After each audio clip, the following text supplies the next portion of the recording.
अस्सलाम वालेकुम, आप देख रहे हैं डॉन न्यूज़ में का मेज़बान अब्दुल गफ्फार पुराब जीपले के एक और एपिसोड के साथ। और कभी कभी पाकिस्तान क्रिकेट के अलावा भी शोज़ करने चाहिए और उसका वक्त आज आ गया, जो कि कल दुनियाए फुटबॉल, बल्कि हम कहें तो दुनिया स्पोर्ट का सबसे बड़ा event FIFA football World cup कल से शुरू हो रहा है। बहुत ज़्यादा इसके हवाले से एक्साइटमेंट है। अनफॉर्चुनेटली पाकिस्तान कभी फुटबॉल वर्ल्ड कप के लिए क्वालिफाई नहीं कर सका, या अभी इसका कोई दूर दूर तो इम्कान भी नहीं है। लेकिन ये खेल इतना पॉपुलर है और इस खेल के पाकिस्तान में इतने फैंस हैं, गर्विदा लोग मौजूद हैं कि वो इस वर्ल्ड कप को उसी तरह एंजॉय करते हैं जैसे कि पूरी दुनिया में होता है। जनाब, पहली मरतबा कतर में हो रहा है, तो इसकी एक और एक्साइटमेंट की वजह ये भी है कि एक नया वेन्यू है और देखना होगा कि जो स्टेडियम्स की बात हो रही है, जो वेन्यूज़ की बात हो रही है, ये सब किस तरह लगते हैं। और एक जब भी ये वर्ल्ड कप आता है तो शायद ओलंपिक के बाद ये दूसरा एक ऐसा इवेंट है जिसमें पूरी दुनिया जो है वो अपने सारे काम छोड़ के इस मेगा इवेंट को देखती है। जनाब, कल इसका ओपनिंग मैच भी खेला जाएगा जिसके ऊपर हम बात करेंगे। और कल पहला मैच होगा जनाब कतर एक्वाडोर का, पाकिस्तानी वक्त के मुताबिक रात 9 बजे। इसके साथ साथ 6 बजे मैचेस भी हैं, दोपहर 12 बजे मैचेस भी हैं। शेड्यूल आप सबको पता ही होगा, लेकिन आज हम आपके सामने भी रखेंगे। इसके अलावा जो मेन बात करनी है वो ग्रुप्स हैं, जो कि तमाम इस बार बड़े कंपेटिटिव लग रहे हैं। कौन सा ग्रुप सबसे तगड़ा है, कौन सी टीमें सेमीफाइनल में जाने के लिए सबसे पहले फेवरेट हैं, या इसी तरह ग्रुप स्टेज से कौन सी टीमें जो है प्रोग्रेस करती हैं, इसके हवाले से हम बात करेंगे। तो जनाब, फीफा फुटबॉल वर्ल्ड कप के हवाले से स्पेशल शो है और इस पर हम डिटेल बात करेंगे इस मेगा इवेंट के हवाले से, जिसकी शुरुआत कल हो रही है। और 8 ग्रुप्स में हमेशा की तरह 32 टीमें मध्य मुकाबले बताया जा रहा है कि अगले फुटबॉल वर्ल्ड कप में टीमें शायद बढ़ जाएंगी, लेकिन इस बार वही फॉर्मेट है जो हमेशा की तरह था। 32 टॉप टीमें एक क्वालिफाइंग राउंड से गुजरने के बाद यहाँ तक पहुँची हैं, जिसमें होस्ट कतर और डिफाइड चैंपियन फ्रांस भी शामिल है। तो फ्रांस क्या अपने एजाज़ का दिफा कर पाएगा, ये देखना होगा। लेकिन इस पूरे प्रोग्राम में हमारे साथ इस वर्ल्ड कप पे बात करने के लिए मौजूद हैं पाकिस्तान के साबिक फुटबॉलर और इसी तरह पाकिस्तान के फुटबॉल कोच, जो कि पाकिस्तान फुटबॉल के साथ काफ़ी अरसे से वाबस्ते हैं, नासिर इस्माइल साहब। अस्सलाम वालेकुम नासिर भाई। Thank you very much Ghaffar भाई। नासिर भाई, तो जब वर्ल्ड कप आता है तो बेशक हमारी टीम नहीं खेलती, लेकिन इतना बड़ा इवेंट है कि पूरी दुनिया इसके शहर में मुब्तला हो जाती है। And nothing difference this time. और एक कल से मुझे लगता है इतवार का दिन भी है, क्रिकेट वर्ल्ड कप भी खत्म हुआ और हमारी टीम बड़ा अच्छा भी खेली, ये भी हमें खुशी रहेगी। तो I think this is the time for the FIFA football World Cup. जी बिस्मिल्लाह। देखें, फीफा वर्ल्ड कप उस वक्त तक स्टार्ट नहीं होगा जब तक उसके अंदर बॉल मौजूद ना हो, और वो हमारी बॉल है, और वो बॉल हमारी है। इसलिए हमारी तो हर मैच में हम मौजूद हैं, डोंट वरी। हम हर मैच में मौजूद है और बॉल की सूरत में हम ये लकी है कि हमारी फुटबॉल जो है पाकिस्तान की, वो हर वक्त पाकिस्तान के लिए एक ऐसा प्राइड होती है कि हम फील करते हैं कि हम इस वक्त वर्ल्ड कप में मौजूद हैं। ठीक है, आपकी बात दुरुस्त है कि वर्ल्ड कप में हमारी नुमाइंदगी ना होना हमारे इंफ्रास्ट्रक्चर की जो है वो ख़राबी है, टैलेंट की खराबी नहीं है। इंफ्रास्ट्रक्चर हमारा अगर आप देखें तो उसको हमने बहुत ज़्यादा इम्प्रूव करना है। तो हम वर्ल्ड कप आज 10 साल नहीं तो 20 साल नहीं तो कम से कम अगर आज से प्लानिंग शुरू करें तो 20 साल के बाद हम खेल सकते हैं, लेकिन उसके लिए बेहतरीन इंफ्रास्ट्रक्चर की ज़रूरत है।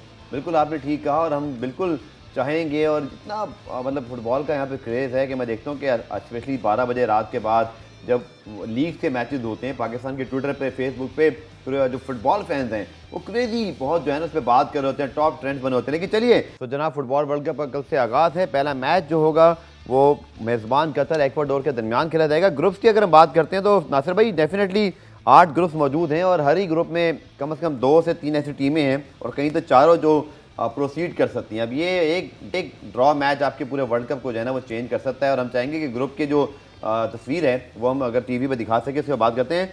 तो नासिर भाई, ग्रुप ए जिसमें कतर, एक्वाडोर और इसी तरह सेनेगाल, नेदरलैंड्स की टीमें मौजूद हैं, क्या आपको लग रहा है? क्योंकि डेफिनेटली नेदरलैंड्स को तो यहाँ पे हम इसलिए सपोर्ट करेंगे कि उन्होंने अभी क्रिकेट वर्ल्ड कप में हमें एक बड़ी ज़बरदस्त जीत के बाद सेमीफाइनल में पहुँचा दिया था। लेकिन जोक असाइड, कैसा लग रहा है जो कि इस ग्रुप में नेदरलैंड्स जो कि खुद भी मिस आउट हुए एक आध ओकेजन पे, बट हमेशा स्ट्रॉन्ग नेशन रहे, आपकी क्या प्रेडिक्शन रहेगी इस ग्रुप से? देखिए, ये ग्रुप मेरे ख्याल से अगर आप देखें ना तो नेदरलैंड तो इस ग्रुप से नंबर 1 की पोजीशन के लिए हॉट फेवरेट है। ठीक है, क्योंकि आप वर्ल्ड कप के इन ग्रुप्स को आप इस तरह ना देखा करें कि ये ग्रुप्स स्ट्रॉन्ग है। ठीक है, जहाँ पे सबसे बड़ी बात ये होती है कि हर इंडिविजुअल्स जो इफेक्टिव इंडिविजुअल्स होते हैं ना, वो टीम के लिए अंदर मेन रोल प्ले करते हैं।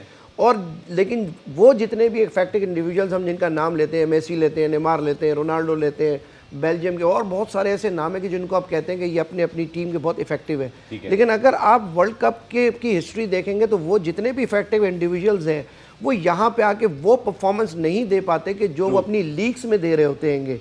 तो मैं समझता हूँ कि वर्ल्ड कप, क्योंकि इनकी हर माइक्रो सेकंड की एक एक वीडियो इनकी एक एक वर्बल नॉन वर्बल इनकी कम्युनिकेशन, इनका कैप्टन का आई कांटेक्ट कोच के साथ, उसकी कम्युनिकेशन, इनकी एक एक जो ये पानी भी अगर पीने जा रहे होते तो वो भी इनके क्लिप्स जो है ना वो सेपरेट किए जाते हैं। और इनका जो हर टीम का एक बहुत बड़ा डिपार्टमेंट होता है, वीडियो एनालिसिस डिपार्टमेंट होता है, जिसमें बहुत बड़ी टीम होती है जो एक एक चीज़ के ऊपर वो किस सेकंड में ड्रिबल करता है, किस सेकंड में वो शूट करता है, कब वो फेक मूव्स करता हैगा, ये तमाम चीज़ें उन लोगों को बाउंड कर देती हैं। और फिर उसी हिसाब से जो इनके फिजिकल फिटनेस की जो इनकी रनिंग होती है कि कैलकुलेशन के ये 10 मीटर का स्प्रिंट्स कितने सेकंड्स में करता है, तो उसी तरीके से उसके सामने वही एक इफेक्टिव जो है डिफेंडर सामने रखा जाता है ताकि वो उसको ब्लॉक कर सके। काउंटर प्लान हर प्लेयर का इंडिविजुअली मौजूद होता है। तो world cup is not a easy task for individuals specially. तो अगर हम आप बात करते हैं ना इफेक्टिव इंडिविजुअल जब बाउंड हो जाते हैं तो आप देखेंगे टीमें बैठ जाती, क्योंकि उनका सारा साइकोलॉजिकल जो एस्पेक्ट होता है वो उस प्लेयर पर डिपेंड कर रहा होता है कि यार हमारा ये प्लेयर हमारे लिए कुछ करेगा।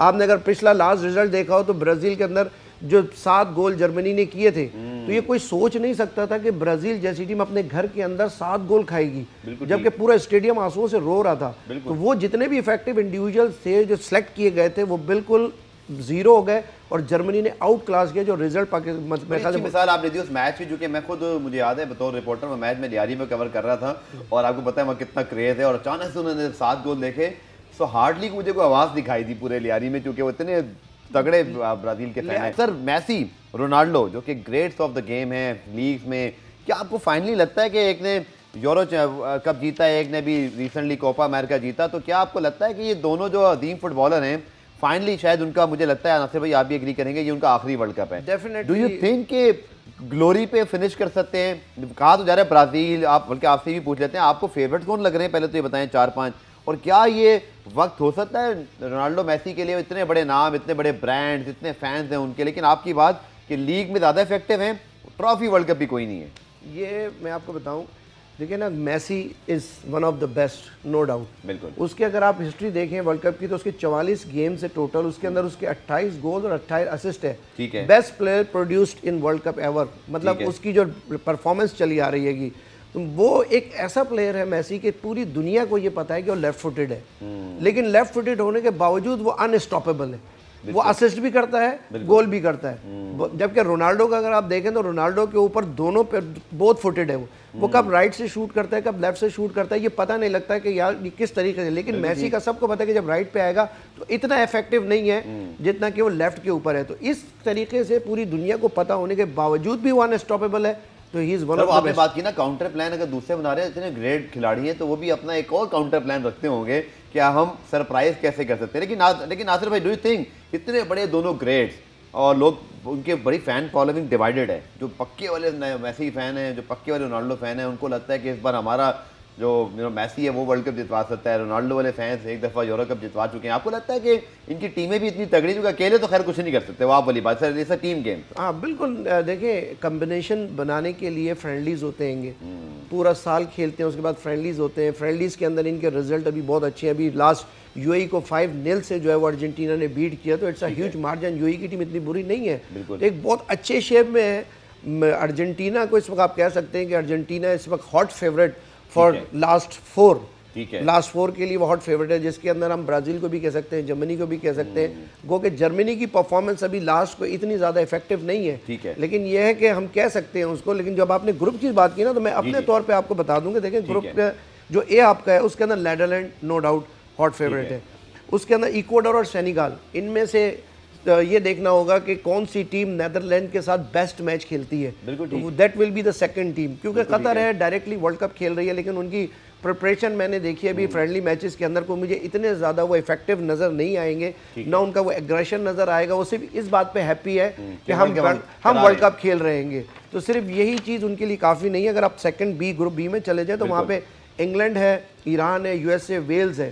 तो ये ग्रुप भी मैं समझता हूँ कि इंग्लैंड को एडवांटेज है, इंग्लैंड का एक स्टैंडर्ड और इंग्लैंड का जो एक कम्बिनेशन है। क्या भी कह सकते हैं रिसेंट जो अपने मुल्क में खेला भी इवेंट, उसमें बड़ा अच्छा खेले, और ये जो जनरेशन इंग्लैंड की अब है, ये टीम है, आपको लगता है कि पिछले 20-25 सालों में ये सबसे इनकी बेहतरीन टीम है जो इस वर्ल्ड कप में उतर रही है? हैरी केन और उनके साथ जितने खिलाड़ी हैं, अभी रिसेंटली जो इनके मुल्क में टूर्नामेंट हुआ, वही बड़ी अच्छी परफॉर्मेंस थी। देखिए, सबसे पहली बात क्या होती है कि जो आपका लीग का स्ट्रक्चर है ना, उसकी क्वालिटी है, वो प्लेयर्स को बेस्ट बनाती हैगी। ठीक है। कि जब आपका स्टैंडर्ड बहुत अच्छा है, लीग का कम्पिटिटिव मैचेस है, यानी अगरचे पहले नंबर की टीम है और 20वें नंबर की टीम है, उनका भी मैच किसी टाइम पे ऐसे होता है कि वो सरप्राइज कर देती है 20वें नंबर की टीम पहले नंबर की टीम को।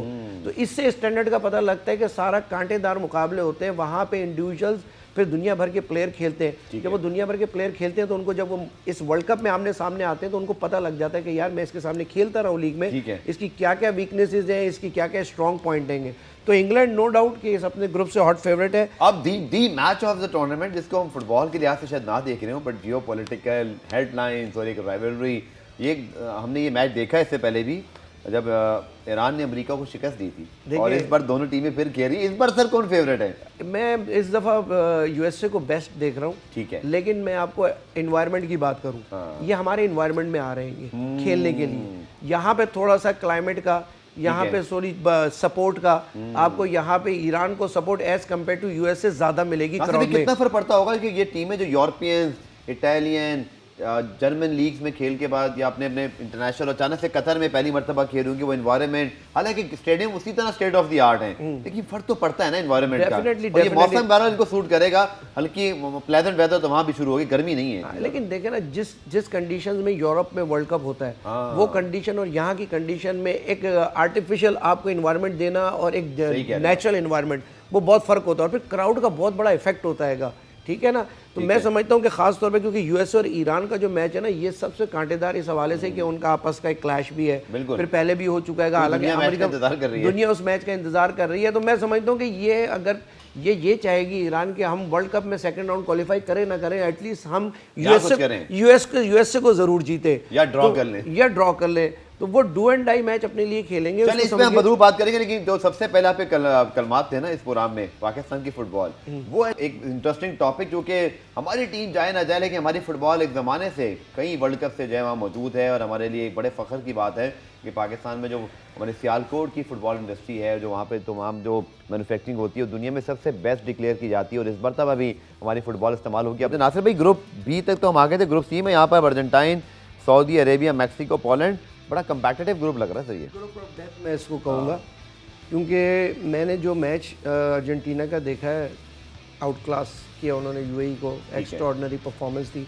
लेकिन यहाँ पे मैं आपको बताऊँ कि जो सऊदी अरब की टीम इस वक्त जो मैक्सिको के ग्रुप के अंदर है, पोलैंड के साथ, जो इनके कोच हैं फ्रेंच, वो आइवरी कोस्ट के भी कोच रहेंगे, फ्रेंच कोच हैं। और मैंने उस टीम की सबसे बड़ी जो खासियत देखी है ना, उनकी टीम की जो इंडिविजुअल्स इफेक्टिव उन्होंने चूज़ किए हैं अपने प्लेयर टीम के लिए, ठीक है, एक्स्ट्रॉर्डनरी। उनका ब्राज़ील के आगे जो मैंने मैच देखा, उनका बॉल छीनना, स्नैच करना, बॉल की पोजीशन रखना, फिर ट्रिकी फुटबॉल खेलना, diagonal passes, blind passes, deep passes, over the head passes, ball को पोजीशन रखना, अपने शेप को मेंटेन रखना, मतलब इतना सरप्राइजिंग एलिमेंट था मेरे लिए खास तौर पे। जब मैंने देखा खास तौर पे, तो मैंने कहा यार ये टीम कोई ना कोई, बहुत अच्छा लगा, बहुत अच्छी अप्रोच थी, मतलब अटैकिंग बिहेवियर, डिफेंसिव बिहेवियर, दोनों मोड में उनकी फिजिकल कंडीशनिंग इतनी शानदार थी कि जिस शेप में वो अटैकिंग शेप में जाते थे, उसी शेप में वो वापस बिहेवियर अपनी बेसिक पोजीशंस पे भी पहुंचते थे। और ब्राज़ील को उन्होंने इतनी आसानी से खेलने नहीं दिया। एक गोल के बाद जो उनको सेकंड गोल लगा, वो 90+6 का जो एडिशनल टाइम था, उसके अंदर उनको गोल हुआ, और वो भी उस वजह से हुआ कि जो उनका गोलकीपर था, मेन गोलकीपर, वो रेड कार्ड हो गया। वो बाहर बॉल को सेव करने निकला, तो उसके बहुत से हैंडबॉल हुआ आउट ऑफ 18 यार्ड बॉक्स, तो फिर उसको रेफरी ने रेड कार्ड दिया। रेड कार्ड की वजह से जो सब्स्टिट्यूट गोलकीपर आया एडिशनल टाइम में, उसके लिए थोड़ा सा एडजस्ट होना, 5-6 मिनट में गोलकीपर को थोड़ा सा टाइम लगता है, वो एडजस्ट नहीं हुआ, लेकिन बहुत अच्छी परफॉर्मेंस थी। तो ये ग्रुप मेरे हिसाब से ग्रुप ऑफ डेथ होगा रैंकिंग के हिसाब से भी, और मैक्सिको और पोलैंड के लिए Saudi Arabia will not be a easy piece of cake task, वो इनको इतनी आसानी से जीतने नहीं देंगे। सर जनाब, आप बात करते हैं ग्रुप डी की, और यहाँ पे दिफाई चैंपियन फ्रांस मौजूद है, उनके साथ ऑस्ट्रेलिया, डेनमार्क, ट्यूनीसिया, और फ्रांस को कुछ प्रॉब्लम भी हुए, इनके कुछ की प्लेयर्स भी इंजर्ड हैं, बट स्टिल दिफाई चैंपियन बहुत ही प्रेशर लेके आते हैं। तो आपको क्या लगता है ये टीम अपने एजाज का दिफा करने की है इस बार दोबारा अहल है? फर्स्ट राउंड तो डेफिनेटली ये क्वालिफाई करेगी, प्री क्वार्टर फाइनल के तो निकलेगी, क्योंकि इसके अंदर ऑस्ट्रेलिया है, ट्यूनीसिया, डेनमार्क है। तो मैं समझता हूँ कि जैसे अगर आप वर्ल्ड रैंकिंग की टीमें निकालेंगे, तो इस वक्त टॉप 14 टीम्स के अंदर एक इटली को हटा के, क्योंकि इटली ने क्वालिफाई नहीं किया है, तो ये तकरीबन टीमें जो डेनमार्क है, फ्रांस है, ये उस टॉप 14 वर्ल्ड कप रैंकिंग के अंदर आती हैं। तो वो रैंकिंग भी बड़ी मैटर करती है, क्योंकि ओवरऑल पूरा साल वो जब 4 साल खेलते हैं परफॉर्मेंस अट्रैक्ट होती है, उस हिसाब से उनके पॉइंट्स प्लस और माइनस होते हैं। तो ग्रुप डी से मैं समझता हूँ कि फ्रांस और डेनमार्क जो है ये मोस्ट प्रोबेबली चांस है कि क्वालिफाई करेंगे second round pre quarter final के लिए। चलिए जी, बात करते हैं ग्रुप बी की। यहाँ पे स्पेन जो कम से कम मेरी सेकंड फेवरेट जरूर है, इटली को मैं सपोर्ट करता हूँ, लेकिन वो तो है नहीं। अब ये दुख लिए हम वर्ल्ड कप में कम से कम मेरे जैसे इटली के फैन जा रहे हैं। लेकिन सर कोस्टारिका है, जर्मनी, ओ हो द जायंट्स, और इसी तरह जापान जो कि ऑब्वियसली इस एशिया में शायद सबसे बेहतर टीम ही दिखाई देती है। लेकिन सर स्पेन और जर्मनी एक ग्रुप में, इस मैच का तो बहुत ही मज़ा आने वाला है। मैं शायद इस ग्रुप स्टेज पे सबसे तगड़ा मैच किसी दो टीमों का दिमाग लग रहा है, तो मुझे स्पेन जर्मनी बड़ा एक्साइटिंग लग रहा है। लेकिन सर क्या कहते हैं इस ग्रुप के बारे में? कोस्टारिका जापान में है एलियत के वो इन दो जायंट्स को थोड़ा सा चेक करें। टफ टाइम ज़रूर देंगे,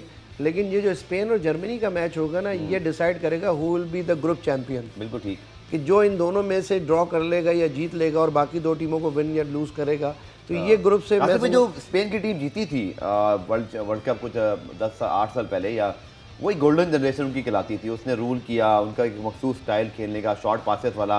क्या आपको लगता है कि वो स्टैंडर्ड ऑफ फुटबॉल अब तक मेंटेन है, और जो फुटबॉल लेवल उस वक्त की स्पेन को देखकर अब दोबारा इतने अरसे बाद वर्ल्ड कप देखेंगे? और जो क्रिकेट फैंस हमारे हो, कुछ उनमें से बहुत सारे मौसमी फुटबॉल फैंस होते हैं जो वर्ल्ड कप से एकदम से ना जुड़ जाते हैं और पूरा साल इतना वो लीग्स को फॉलो नहीं करते। डू यू थिंक स्पेन उनको उसी तरह की स्पेन दिखाई देगी? वो एक बहुत बड़ी स्पेन की टीम थी जिसने वर्ल्ड कप जीता, और उन पर सारे के सारे सुपरस्टार, फर्नांडो टोरेस, जावी, जितने उनके प्लेयर्स थे सारे नामी गिरामी। इस टीम के बारे में नासिर भाई हम क्या एक्सपेक्टेशंस रखें? देखिए, जब आप कोई एक फॉर्मेट अडॉप्ट कर लेते हैं ना, और वो फॉर्मेट था टिकी टाका। बिल्कुल टिकी टाका, और टिकी टाका फॉर्मेट था। जब टिकी टाका फॉर्मेट आपने खेल लिया, आपने एक वर्ल्ड कप जीत लिया, तो डेफिनेटली आप नेक्स्ट टाइम उस प्लान के साथ नहीं आ सकते। क्योंकि जब आप काउंटर हो जाता है वो। जब काउंटर इसलिए हो जाता है कि जब आप एक प्लान के साथ 1-2 वेरिएशन के साथ खेलते हैं, तो आपके ऊपर हाई प्रेसिंग शुरू हो जाती है। और अगर आप हाई प्रेसिंग के अंदर वो बॉल आपका काउंटर होता है या बॉल छिनता है, तो सीधा जाता है वो गोल की सूरत में। तो उन्होंने फिर उसके बाद अपने स्टाइल को थोड़ा सा चेंज किया, गेम के मोमेंटम को थोड़ा सा स्लो किया, कभी फास्ट किया, लेकिन वो जो क्विक टचेस थे, 1-2 वेरिएशन के टिकी टाका थे, उन्होंने उस फॉर्मेट को चेंज किया। क्योंकि आप कभी भी वर्ल्ड कप एक ही जैसे अगर आपने जीता है तो उसी पैटर्न पे आप नहीं कर। और फिर हर कोच की अपनी एक फिलॉसफी होती है, अपना एक स्टाइल होता है टीम को खिलाने का, इंडिविजुअल्स का। बहुत से लोग स्पीडी प्लेयर को पसंद करते हैं, तो बहुत से प्लेयर स्किलफुल प्लेयर को पसंद करते हैं कि मुझे ऐसा प्ले मेकर चाहिए कि जो स्लो हो लेकिन उसकी डिस्ट्रीब्यूशन इतनी अच्छी हो कि उसका कोई बॉल इंटरसेप्ट ना हो। तो ये सारी चीज़ें अफेक्ट करती हैं। लेकिन यहाँ पे जो आप बात कर रहे हैं ना, जर्मनी के बाद ये इस ग्रुप की, स्पेन की, कोस्टारिका की, तो जर्मनी की परफॉर्मेंस जो है वो जो शुरू के पहले मैचेस है ना, इनका पहले 2 मैचेस वो डिसाइड करेंगे इनका आगे का फ्यूचर। क्योंकि जर्मनी इस वक्त फेवरेट ज़रूर है, लेकिन उसकी जो लास्ट परफॉर्मेंसेज हैं वो इतनी ज़्यादा इफेक्टिव नहीं है, जिसकी वजह से जो उनका गोल का मार्जिन है जो जीतने का फ्रेंडलीज में, वो बहुत लो रहेगा। चलिए क्विकली बात करते हैं क्योंकि वक्त हमारा खत्म होता जा रहा है। ग्रुप है बेल्जियम, कनाडा, मोरक्को, क्रोएशिया। यहाँ पे बेल्जियम के बारे में भी सर, इनकी भी वही जो गोल्डन जनरेशन जो पिछले 8-10 साल से चल रही है, तो क्या हम एक्सपेक्ट करें नासिर भाई कि ये टीम उसी तरह दिखाई देगी? लेकिन कुछ लोग समझते हैं कि पिछले या उससे पिछले वर्ल्ड कप में इनको और बेहतर कारकर्दगी दिखा सकते थे, जो इनके पास नंबर ऑफ प्लेयर्स थे उस ज़माने के स्टार प्लेयर जितने अभी भी कुछ प्लेयर्स में से कैरियर हो रहे हैं, हैज़ार्ड और बाकी जो हैं। तो क्या लगता है बेल्जियम से हम हाई होप्स रखें? बेल्जियम के फैंस हैं। बेल्जियम को एक छोटा सा झटका मिला है अभी, जो इजिप्ट ने इनको 2-1 से जीता है, वो एक इनके लिए अलार्मिंग है। ठीक है, वो इनकी अलार्मिंग है। मैंने आपको फिर यही बात करूंगा कि यहाँ पे जो कतर का इन्वायरमेंट है ना, जो एटमॉस्फेयर है वो और ये देखिएगा आपकी, अगर यहाँ पे बड़ी टीमें अपसेट होंगी तो वैसे ही आपको पता है इसके ऊपर कितनी कंट्रोवर्सी चल रही है। कतर पे लगे में यूरोपियंस की सिलेक्शन गलत थी, यहाँ नहीं होना चाहिए, तनाज़ा खड़ा तो हुआ था, तनाज़ा खड़ा कर रहे हैं। तो ये अगर बड़ी टीमें अगरचे यहाँ से बाहर होंगी, तो हालांकि उन्होंने फैसिलिटीज में ग्राउंड के अंदर किसी किस्म का उन्होंने कोई ऐसा एक्सक्यूज नहीं छोड़ा। पैसा उन्होंने खर्च किया और जैसे इंतजाम किए ऐसे तो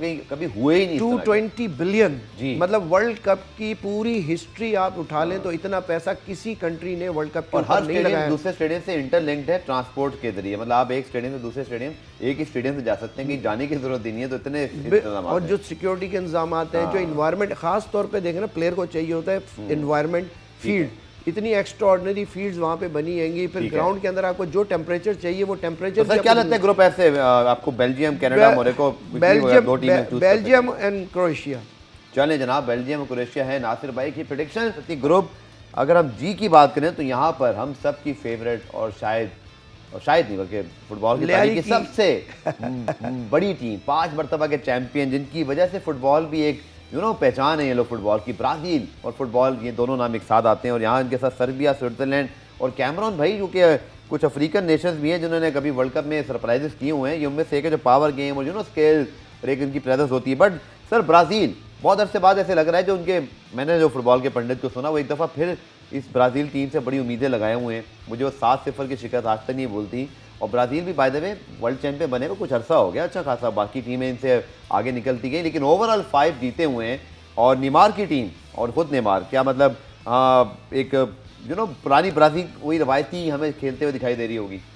अब बिल्कुल देखें नहीं, ब्राज़ील एक दुनिया एक फ़ुटबॉल का एक बहुत बड़ा नाम, बड़े बड़े दुनिया के स्टार्स, मतलब अगर किसी प्लेयर की पहचान अगर आपको करनी है तो पूछे तो नाम सबको उंगलियों के ऊपर, और बहुत से दूसरे मुल्कों के आप कहें तो अगर आप अर्जेंटीना की बात करेंगे तो 2 नाम मैराडोना और मेसी आते हैं, लेकिन यहाँ एक बहुत बड़ी लंबी फहरिस्त है उनकी परफॉर्मेंस। रोनाल्डो, इसी तरह रोबर्टो कार्लोस, जितने आप नाम ले रहे हैं, और बहुत है, सारे लोगों को याद रहते हैं। ब्राज़ील डेफिनेटली इस ग्रुप से फेवरेट ज़रूर है।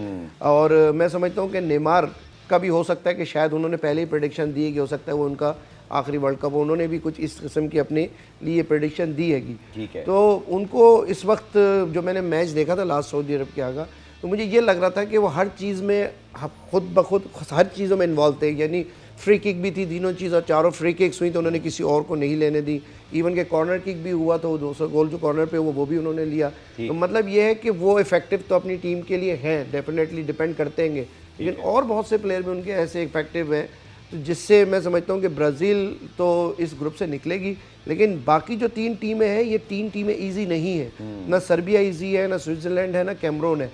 सर्बिया, और हम अगर आप उसको कैमरून को देखें तो ये अगर स्विट्ज़रलैंड को इन्होंने ख़राब किया तो फिर चांस सर्बिया और कैमरून में से बनेगा निकलने का। लेकिन स्विट्ज़रलैंड भी एक ऐसी हिस्ट्री है फुटबॉल की कि जहाँ से उन्होंने क्वालिफाई भी किया है, उनके पास इफेक्टिव इंडिविजुअल्स भी आएंगे। और मैं समझता हूँ कि इस ग्रुप में जो अगर सेकंड टीम होगी तो वो स्विट्ज़रलैंड होगी। बिल्कुल ठीक। आखिरी ग्रुप जनाब ग्रुप है जिसे पुर्तगाल, और यकीन तौर पर क्रिस्टियानो रोनाल्डो की वजह से पुर्तगाल की फॉलोइंग भी बहुत होती है, और इसी तरह घाना, यूरुग्वे और कोरिया रिपब्लिक। जनाब घाना, यूरुग्वे आपको याद होगा कि 2 वर्ल्ड कप जीते हुए हैं, लेकिन वो उस पर जीते थे जब बहुत ही पुरानी बातें। उसके बाद मौजूदा दौर में क्या लगता है नासिर भाई कि इस ग्रुप में खासतौर पर क्रिस्टियानो रोनाल्डो की हम बात करें, the biggest star along with Lionel Messi, अपनी टीम को ज़रूर यूरो कप जितवाया पर वर्ल्ड कप नहीं जितवा सके। इसी तरह बहुत बड़े स्टार हैं, बट आप अपना आखिरी वर्ल्ड कप खेल रहे हैं। क्या आपने समझते हैं दोनों में, खासतौर पर रोनाल्डो की बात करें, अपनी पीक पर हैं, वो जो परफॉर्मेंसेज हम एक उनके स्टेचर के प्लेयर से एक्सपेक्ट कर रहे हो, और फिर उनके साथ बाकी जो उनकी team around, how you see Portugal in this football World Cup? पुर्तगाल एक बड़ी कंबाइंड टीम है और अच्छी लीडरशिप के अंडर में खेलती है रोनाल्डो के, क्योंकि वो बहुत ही डिसिप्लिन्ड, अपनी लाइफ में भी बहुत डिसिप्लिन्ड है। बहुत सारी चीज़ों का आप देखेंगे बड़े बड़े प्लेयरों के, आपने सही वर्ड यूज़ किया कि जब वो लीड कर रहे होते हैं अपनी टीम को, पूरी टीम उनके अराउंड बन रही होती है। और मुझे याद है कि मैच में जब इंजर्ड हुए थे तो पूरी टीम शैटर्ड हो गई कि भाई हमारा कैप्टन इस वक्त नहीं है हमारे साथ। और उसके अलावा बंदे का जो कैरेक्टर है ना, जैसे बहुत सारे प्लेयरों के आपने देखे होंगे कि बहुत सारे स्कैंडल्स आ जाते हैं बड़े बड़े प्लेयरों के। रोनाल्डो का आज तक आपको कोई स्कैंडल नज़र नहीं आया होगा।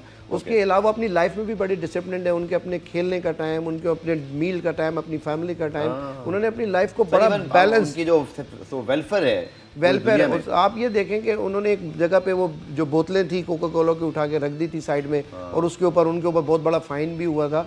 तो इस वक्त मैं समझता हूँ कि एक अच्छे लीडर के अंडर में वो डेफिनेटली वो भी अपने आप को अलार्मिंग दे चुके हैं कि मेरा हो सकता है ये मेरा ये लास्ट वर्ल्ड कप हो। तो पुर्तगाल नो डाउट फेवरेट है। साथ में यूरुग्वे का आपने बताया कि जी वो जिस वक्त में वर्ल्ड कप जीते वो शुरू के थे, लेकिन ये कि इनके पास भी एक अच्छा बैज है यूरुग्वे का, यूरोपियन, इनके अंदर इनकी एक से है, प्लेयरों के अंदर कॉम्बिनेशन बहुत अच्छा है खेलने का, फिर किसी भी टाइम को सरप्राइज करने का एलिमेंट रखते हैं। खासतौर पे जो लास्ट मोमेंट्स होते हैं, डाइंग मोमेंट्स होते हैं, उसके अंदर ये टीम जो है वो सरप्राइज करने की सलाहियत रखती हैगी। लेकिन मैं नहीं समझता कि इनको घाना और कोरिया जो है वो इतना ज़्यादा इजी इनको खेलने देंगे इस दफ़ा यूरुग्वे को। तो मैं समझता हूँ कि ये ग्रुप में से पुर्तगाल को तो आप बिल्कुल क्लियर करें कि वो इंशाल्लाह क्वालिफाई कर सकती है, उसके अंदर सलाहियत है करने की। बाकी 3 टीमों में से यूरुग्वे, घाना और कोरिया, घाना और ख़ास तौर पे यूरुग्वे अफ्रीकन नेशन की। ये 2 टीमों में से मैं समझता हूँ कि थोड़ा सा चलिए, ये पुर्तगाल को सब देखने भी चाहते हैं और अर्जेंटाइन को, जो कि दुनिया के सबसे बड़े स्टार दोनों टीमों में खेलते हैं और एक स्टार अट्रैक्शन तो रहेगी। आखिर में जनाब हम कुछ बात करते हैं हमारी लोकल फुटबॉल की और पाकिस्तान फुटबॉल के ऊपर हम फिनिश करेंगे शो को। चैलेंज फुटबॉल का हुआ जनाब, जिसके अंदर हमने देखा कि एक दफ़ा फिर हमारे जो लोकल क्राउड है, नासिर भाई फुटेज भी हम चलाते हैं उस इवेंट की, इतना जो है वो हमारा लोकल फुटबॉल के अंदर क्राउड का इंटरेस्ट है, तस्वीर आपके सामने आ गई हैं। और ये जब इवेंट होते हैं तो पूरा एक मजमा लगा होता है नासिर भाई इन मैचेस को देखने, चाहे वो कराची हो, मकरान हो, इसी तरह अब तो आप बात कर लें ग्वादर की, बलोचिस्तान की, इवन पेशावर, कोयटा। ये सर ये टैलेंट हमें नहीं इस्तेमाल करना चाहिए। इस इवेंट के बारे में बताइएगा, चूँकि आप इसके अंदर इन्वॉल्व भी थे और ये एक बड़े एक्साइटिंग लेवल पे खेला गया सारा। सर मैं यहाँ पे जो ये प्रोग्राम अरेंज होता है गेट्स फार्मा कंपनी वो इनको करती है, 12 साल से वो इस इवेंट को करवा रहे हैं। क्राउड यहाँ पे बेतहाशा क्राउड होता है और बड़ा डिसिप्लिन, 96 टीमों का नॉकआउट बेस पे ये टूर्नामेंट होता है और 3 महीने चलता है। अब अगर आप 3 महीने का ये इवेंट को लगाएं आप, तो तकरीबन जो 8 टीमें जो आती हैं लास्ट क्वार्टर फाइनल की टीमें, उनको ये किट्स भी देते हैं, फाइनल की टीमों को दोबारा से नई किट देते हैं। एक बड़ा ह्यूज अमाउंट इसके पीछे है और इसमें पाकिस्तान फुटबॉल फेडरेशन का या सिंध फुटबॉल एसोसिएशन का सिंगल रोल भी नहीं है। डिस्ट्रिक्ट मलीर इसको ऑर्गेनाइज करती है, इसको इजाज़त देती है, वो इसको मॉनिटर करती है, लेकिन इंडिविजुअली जो इसकी पौरंगी आप देख रहे हैं मैं पैशन भी फुटबॉलर्स का, फिर उन कंपनीज को भी शाबाश है भाई जो इन्वेस्ट कर रहे हैं, और फिर आप लोग जो कि इनके ऑर्गेनाइजर्स में से हैं कि मतलब एक पैरेलल जो चीज़ें चल रही हैं वो तो अच्छी हैं, बट एक और हमारे पास एक स्ट्रीमलाइन मौजूद है जहाँ से ये इवेंट हो रहे हैं, उसमें टैलेंट सर प्रोड्यूस होता है। इसमें मैं डिस्ट्रिक्ट मलीर को मैं यहाँ पे थोड़ा सा वो दूंगा, सराहूँगा कि जिसमें फ़तेह मोहम्मद बलोच हैं, शाहिद ताज हैं, उनकी एक शाहीन है, वहाँ पे उनकी एक पूरी टीम है जो ये तमाम जितने भी इवेंट्स होते हैं उनको वो सुपरवाइज़ करती हैं, सपोर्ट करते हैं, मॉनिटर करते हैं। लेकिन फंड जनरेट करना इस टाइम के ऊपर, जबकि आपको पता है नेशनल फेडरेशन का हमारा क्या हाल है, उसके हवाले से पूरी चीज़ें बिल्कुल इस वक्त स्लीपिंग मोड के ऊपर हैं। उस वक्त ये कम से कम मैं वहाँ मौजूद था ये इस इवेंट के अंदर, तो 6 से 8 हज़ार की पब्लिक कल मौजूद थी ग्राउंड के अंदर। फिर handsome amount, first prize 1.5 lakh रुपए, सेकंड 1 लाख रुपए, फिर उसके बाद थर्ड पोजीशन का 50-40, और इतना अमाउंट देना, फिर इस पूरे टूर्नामेंट को बड़े स्मूथली ऑर्गेनाइज लेके चलना, तो मैं समझता हूँ कि ये बड़ा अच्छा खुशाइन बात है। और फ्यूचर के अंदर हमने रिक्वेस्ट भी की है वहाँ के लोकल गवर्नमेंट से भी कि इसके अंदर कोई यहाँ पे सिटिंग एरिया बना दे, पवेलियन बना दे, ताकि पब्लिक। चलिए क्विकली आखिर में पाकिस्तान ने नेपाल के खिलाफ अभी 3.5 साल में मैच खेला, पाकिस्तान को शिकस्त जरूर हुई, लेकिन चलिए अच्छी बात ये थी नासिर भाई कि हमारी टीम की बॉल में वापसी हुई, हमारी सस्पेंशन भी खत्म हुई है। What is the way forward now quickly, programme को भी वाइंड अप बस देखें जी, पाकिस्तान नेपाल के साथ मैच होना बहुत खुशाइन बात, और उसके अंदर मैं कोच शहजाद अनवर मेरे कोच, मेरे साथी भी है, मेरे कोर्समेट है फ्रॉम बिगनिंग टू एंड, तो मैंने उनसे 2-3 चीज़ें डिस्कस की थी। यहाँ पे जो हमारे रिजल्ट, अगर हम लोकल बेस्ड प्लेयरों को 90 प्लेयरों में से 36 शॉर्टलिस्ट किए गए थे, मैं समझता हूँ कि जो फॉरेन बेस्ड प्लेयर 4 आए थे उसको एक टीम का हिस्सा नहीं होना चाहिए था। वो बिल्कुल ही गलत डिसीजन था कोच का। क्योंकि वो डायरेक्ट टीम में आना, और 1-2 महीने का लड़का जिसकी कंडीशनिंग आपने बिल्कुल 0 से लेकर टॉप पे पहुँचाई है, और एक प्लेयर जो कि चारों डायरेक्ट नेपाल में है और उनकी पोजीशन 50% भी ना हो, तो बहुत बड़ा फर्क था। मूविंग फॉरवर्ड आपकी बात ठीक है, अगर आप एकदम से इंडक्ट करें कोई भी वो चीज़ इतनी फ्रूटफुल नहीं होती, बट अगर हम थोड़ा सा टाइम लेकर और एक प्रोसीजर के तहत और फिर एक कंपटीशन कराकर फिर बेस्ट टीम उतारें, फिर इनकी शमूलियत हो सकती है। आई 100% एग्री विद यू कि हमारी प्रीमियर लीग है तो हमारा टैलेंट ही ना सर, प्रीमियर लीग और हमारा फखर भी बाहर खेलते हैं। नहीं देखें, बिल्कुल मैं उनके हक में हूँ, लेकिन हमने हमेशा एक बात की है कि जो हमारा कंडीशनिंग फेस होता है ना, फिजिकल फिटनेस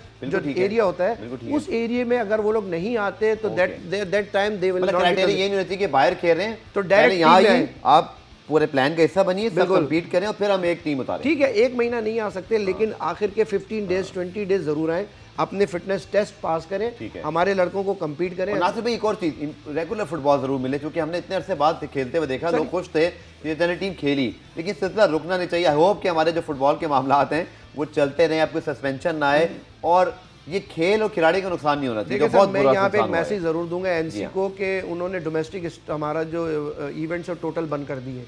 आपको पता है डिपार्टमेंट्स बंद हो गए इसी वजह से कि डोमेस्टिक इवेंट नहीं हो रहे। अब अगर डोमेस्टिक इवेंट जैसे पीसीबी अगर क्रिकेट का शेड्यूल दे देती है, फुटबॉल का हमारी फेडरेशन दे देती है, हॉकी का दे देती है, तो डिपार्टमेंट्स दोबारा से बन जाएंगे, टीमें एक्टिव हो जाएंगी, प्लेयर बनना शुरू हो जाएंगे, इवेंट मिलना शुरू हो जाएंगे, तो टीमें ऑटोमेटिक अच्छी बनना शुरू हो जाएंगी। बिल्कुल, बहुत टाइम ज़ाया हुआ भाई, और बहुत दिल टूटा लोगों का, क्योंकि हम पहले कहीं स्टैंड नहीं करते, सस्पेंशन भी हो जाती है, तब हमारी खबर जरूर आती है फीफा पे, वैसे हम लोग ही डिस्कस नहीं होते। लेकिन नासिर भाई बहुत बहुत शुक्रिया आपके वक्त के लिए, आपके एनालिसिस के लिए, और हम बहुत ज़्यादा उम्मीद करते हैं कि भाई पाकिस्तान फुटबॉल ही फ्लरिश करे, क्योंकि हम फीफा फुटबॉल वर्ल्ड कप में ज़रूर बड़े प्लेयर्स को देखते हैं, लेकिन अंदर से ये ख्वाहिश ज़रूर जागती है कि पाकिस्तान भी कभी इस स्टेज पर तो आए ना, कि अभी तक मुझे याद है हम तो कभी क्वालिफायर का मैच भी नहीं जीत पाए, तो क्वालिफाइंग राउंड से आगे बढ़ना तो बहुत ही दूर की बात है। पुराम दीपले आज देखने का शुक्रिया, कल दोबारा से मुलाकात होगी, तब तक के लिए अल्लाह।